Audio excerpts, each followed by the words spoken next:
South ఇండియాలోనే అతి తక్కువ ధరలకి రత్నాలనందించే ఏకైక సంస్థ 6JVR.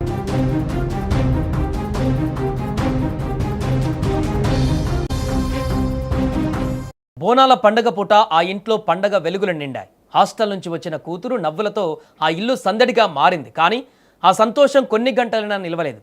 సాధారణ జలుబు దగ్గు అని ఆర్ఎంపీ వద్దకు వెళితే ఆ వైద్యుడి నిర్లక్ష్యం ఏకంగా ఆ చిన్నారి ప్రాణాలనే తీసింది.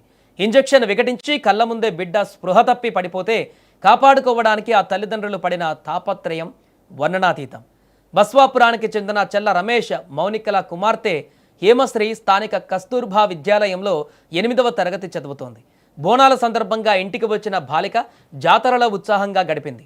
ఆదివారం జలుబు దగ్గుతో స్వల్ప అనారోగ్యానికి గురి కావడంతో మళ్ళీ పాఠశాలకు పంపించాలంటే ఇబ్బంది అవుతుందని భావించిన తల్లిదండ్రులు స్థానిక అక్కడుండేటువంటి ఆర్ఎంపీ దగ్గరికి తీసుకువెళ్లారు. అతడు ఓ ఇంజెక్షన్ ఇచ్చి మరొకటి ఇస్తుండగానే హేమశ్రీకి స్పృహ తప్పి నోటి నుంచి నురగ వచ్చింది. కళ్ళ ముందే బిడ్డ ఊపిరాడక కుట్టుమిట్టాడుతుండడంతో కంగారు పడిన కుటుంబ సభ్యులు వెంటనే ఖమ్మంలోని ఒక ప్రైవేట్ ఆసుపత్రికి తరలించారు. పరీక్షించిన వైద్యులు అప్పటికే ఆమె మృతి చెందినట్టుగా తెలిపారు. నా బిడ్డకు సాధారణ జలుబు దగ్గు అని వస్తే ప్రాణాలు తీశారంటూ తల్లిదండ్రులు ఇప్పుడు కన్నీరు మున్నీరుగా విలపించారు. బంధువులు ఆసుపత్రి వద్ద ఆదివారం రాత్రి ఆందోళన చేశారు. గంటపాటు ఏం వైద్యం చేశారంటూ ఆసుపత్రి సిబ్బందిని నిలదీశారు. పోలీసులు జోక్యం చేసుకుని నిర్వాహకులతో చర్చించగా ఆసుపత్రికి వచ్చేసరికే మృతి చెందినట్టుగా చెప్పారు. అక్కడున్న సీసీ కెమెరాల ఫుటేజ్ ఇతర వివరాలు పరిశీలించిన అనంతరం ఎస్ఐ సూరజ్ జోక్యం చేసుకుని బాలిక కుటుంబ సభ్యులకు నచ్చజెప్పి మృతదేహాన్ని ఖమ్మం ప్రభుత్వ ఆసుపత్రికి తరలించారు. మరోపక్క హేమశ్రీకి వైద్యం చేసిన సమయంలో అక్కడ ఆర్ఎంపీ వైద్యుడు సంపత్ మద్యం సేవించి ఉన్నాడని కుటుంబ సభ్యులు ఆరోపించారు. బాలిక మృతి చెందిన అనంతరం ఖమ్మంలో పోలీసులు సంపత్ను బ్రీత్ అనలైజర్తో పరీక్షించగా మద్యం సేవించినట్లు ఉన్నట్లు నిర్ధారణ అయినట్లు కుటుంబ సభ్యులు పేర్కొన్నారు. విద్యార్థిని ఆకస్మిక మృతితో బస్వాపురంలో విషాద ఛాయలు అలుముకున్నాయి. కాగా తన కుమార్తె మృతికి ఆర్ఎంపీ వైద్యుడి సంపత్ కారణమని మృతురాలి తండ్రి చెల్ల రమేష్ స్థానిక పోలీస్ స్టేషన్లో ఫిర్యాదు చేశాడు. బాధితుడి ఫిర్యాదు మేరకు కేసు నమోదు చేసి దర్యాప్తు చేస్తున్నామని పోలీసులు తెలిపారు. అయితే విద్యార్థిని మృతి చెందిన విషయం తెలియగానే ఆర్ఎంపీ డాక్టర్ పరారీలో ఉన్నట్లుగా తెలుస్తోంది. కొంజర్ల మండలం ఖమ్మం జిల్లా బసవాపురం గ్రామం సార్ మాది. నిన్న బోనాల పండుగ సందర్భంగా బసవాపురం కస్తూర్బా స్కూల్లో చదివే మా పాపని మా హేమశ్రీని బోనాల పండుగ సందర్భంగా 3 గంటల సమయంలో బయటికి తీసుకొచ్చాం సార్ మెడలడిగి. తర్వాత ఒక గంట తర్వాత 4:30 దాకా ఇంటికాడ సరదాగా ఆడుకుంది సార్. 5 గంటల సమయంలో మళ్ళీ రేపు తిరిగి మళ్ళీ హాస్టల్కి వెళ్ళాల్సి వచ్చింది. కొంచెం జలుబు దగ్గుందని ఆర్ఎంపీ డాక్టర్ దగ్గర తీసుకెళ్ళాం సార్. ఆర్ఎంపీ డాక్టర్ గారు మన్నయ్య గారు తీసుకెళ్లారు.